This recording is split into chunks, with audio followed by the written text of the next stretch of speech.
Okay. Hi, Hi. how are you doing today? I'm doing good. I'm Yeah. feeling good. Well, I'm here with Holly The Riot. Is that how you pronounce it? Yeah. My stage name is Holly The Riot. It's just my last name. Well, down here in the South, they say Thero. Is that right? Terrio? Terrio? Terrio. Terrio. Terriote. Can you say it in a Cajun accent? Oh, Thero. Okay, perfect. Great. Well, I didn't grow up here. I just have Cajun parents. Well, that means something. Hmm. I don't have Cajun parents at all. Hmm. So there's that. But that's not why we're here. That's not what this is about. Yeah. What it's about is you have something coming up and I want to know about it. Yeah, it's called Brave Enough to Break. So I guess just to start with, why did you call it that? Yeah.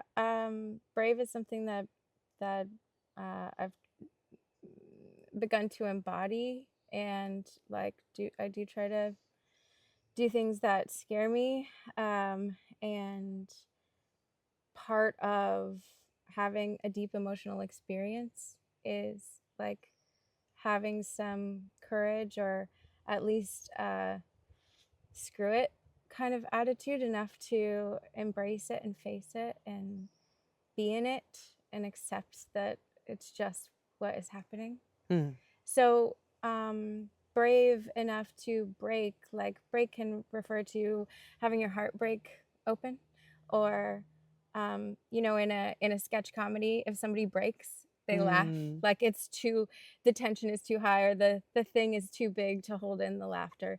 And so it's twofold in that way. Yeah. Yeah. So yeah, I mean, I guess it would be good to me just explain more what it is. Yes. It is a weekend retreat. It is essentially 26 hours of focused time together, where as a group we will address uh, we'll address the hardships of grieving, how to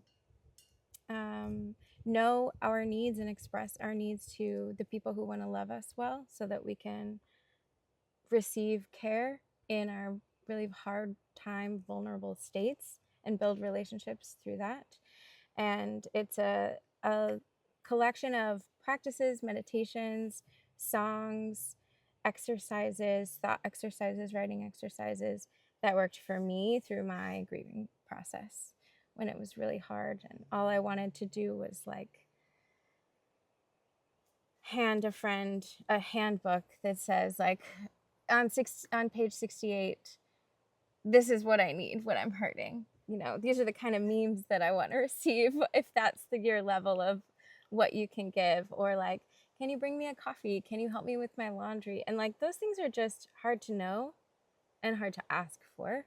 And so when I was kind of coming out of like the depths of my grief, I would look back and be like, okay, what would have helped to soothe me, make me feel loved and seen and cared for? What would have helped my life like continue? I have to go to work, I have to do laundry, I have to do dishes.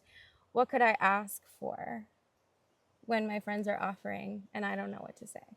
And so that's kind of where it came out of, and what I'm like offering as practices for self-reflection and play and music to process and to be able to like go into the depths and know that it doesn't have to be scary. It can be silly. It can be something that's temporary, and we ask for help. And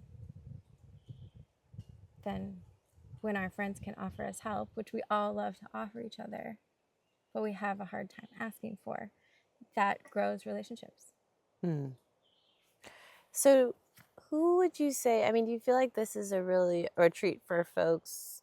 Like, who do you think it's really for? Like, what kinds of people? Because I know sometimes people can feel like they're not sure if their grief is the right one, or the right amount, or time, like that kind of thing. Yeah. Well, even as I've come out of like deep, hard grieving and I'm feeling more comfortable in life, I still refer to these practices. So I would say whether you're deep in it or coming out of it or feeling like, oh, I'm just grieving the state of the world, um, it's for everyone. Like, Yeah. there are, yeah, original music meditations that like I sing to myself um, when I need to, you know, and that help soothe me and help remind me to move my body or to ground and relate to nature or to like connect with myself in loving ways. Um, like the tools in it are, I think, useful to everyone and came out of a place of deep grief. So wherever you are on that spectrum in the scale of time of like your grieving process, whether it's acute and specific or general or old, like I think that these practices are helpful for returning to like a grounded centered self, loving oneself and reaching out and creating place for relationships to grow. Mm. Yeah. And I heard you saying too, like just in the title, like it's not even necessarily about loss as in death. Yeah, Like would you say like any time someone's just facing something very emotionally difficult or just, absolutely. yeah. And I know that grief is referred to as something that's sort of big and it's like grief means that somebody died who you're close with. Grief means that it's something recent. But yeah, I would say in general, we are all experiencing loss all the time. Even a breakup of a 2-month relationship can feel like loss and can be something that requires attention and like grieving. Um, Not knowing anyone who lives in Palestine, but knowing that horrible human, barbaric practices are taking place and killing people and hurting people unnecessarily, and there's nothing you can do about it. That is a loss. Like, that is a loss of humanity in our world, a loss of what we grew up thinking our government was, or grew up thinking humans can be like loving, you know, and we see these atrocities. And the more media we have, the more media we intake, the more like horrible things we experience. And so we do have to just care for ourselves through that and acknowledge that there is loss in these little moments, in these faraway moments, and like in everything, in every day. And I think it's important to give those things weight. Yeah. Yeah. And I love this idea you have. I think it's going to be so just beautiful to gather everyone together with a shared mission to like find ways to let those feelings be present, Yeah. whether it's within yourself, but also within a group. Yeah. What would you say has like been your journey to like in regards to that for yourself? Like, have you always been someone who wanted to feel hard things, or was it a process? Like, how did you get here? Mm. Have I always been someone who wanted to feel hard things? No, absolutely not. I would say, like, I'm super comfortable from my experiences now to be emotionally uncomfortable. I expect it. It's sort of a known entity. Mm. I accept it. But no, I historically, I would say, wanted to be as comfortable as possible at any given moment. And so, and like I Don't we didn't. all? Yeah. So I wouldn't say I've always. I would say I've always been like a really passionate person, and Mm. I've been someone who values my relationship with myself And so that inherently will bring some hard things, some hard feelings. During lockdown, I read Glennon Doyle's book. I can't remember the name of it. Untamed. Yes, Untamed. And I remember her reading her writing, like, we can do hard things. And that was kind of a breakthrough. And at that point, my dad was already in a home healthcare facility. Like, we had cared for him for years. We had grieved him for years, and then we were in a place where we couldn't visit because of lockdown, and that was a whole other thing to grieve in itself. And so I think, no, I was very resistant to hard things and hard feelings until 2020, 2021. I did a lot of reading. I did a lot of journaling and being with myself, and I guess just accepted that, yeah, things are hard and I can do hard things. Like, people do hard things all the time, and I have done hard things, and I will have to do hard things in my lifetime. That's just kind of part of it. And discomfort as well is just kind of part of life.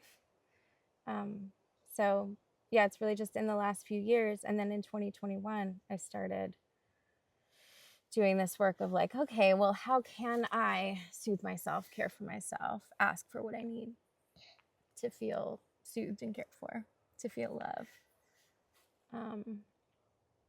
Yeah, so it's newer for me, but I'm a few years in. Yeah. Well, no, I mean, I ask because I feel like a lot of people are on that journey. So, just having that understanding of where you've been with it and how you learn to face it and be really focused on it. Yeah.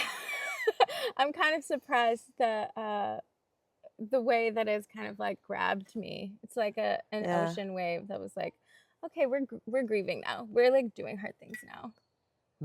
Yeah. It felt very natural, I think. Yeah, I find that it happens for people with grieving, right? Where it's such an overwhelming, intense emotional experience. It's like whatever defenses or ways that they had to like navigate. I mean, of course, they had hard feelings before that. Yeah. But it's like those things don't work. Like you just are so hit. Yeah. Is that true though? Because like, I don't know. I think so. I mean, Yeah. there are a million ways that it can look and Yeah. can come, and everyone's timing is different, certainly. Mhm. But yeah, I think everyone has the capacity to see that things are hard and dismiss it and shove shit down. Right. And everybody has the capacity to say, okay, I can face this. What is this? And then go exploring into our own selves. Both of those are hard. Right. So, hide from it or face it. Either way, it's going to suck. Yeah. Or that's my experience. Well, I think the side of facing it is that there's growth. Yeah. Whereas the other side, I mean, it's hard, but there's growth. The other like side. if you shove it down, it's going to come out sideways. Yeah. And you're going to stay more stuck. Yeah. With where you are. Yeah. And your relationships will not improve. Right. Things won't change, and I think that's the carrot of the hard. Because I think the avoidant is really hard, but we don't always acknowledge that because that is more status quo.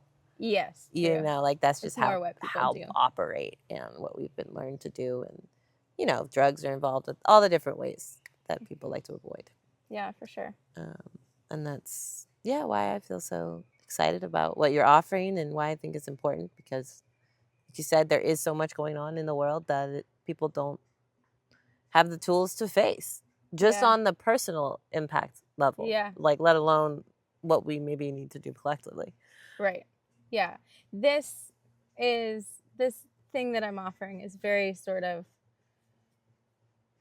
how do I care for my tender little heart so that I can show up to activism, to communities, to my relationships, and for myself. Like, how can I care for myself? And what are some tools that I can have in my toolbox to to live with the world. Yeah. Yeah. Yeah, and to be present. Yeah. Which I think, you know, is it's just at the core of what the world needs. I think so. I think so too. Yeah.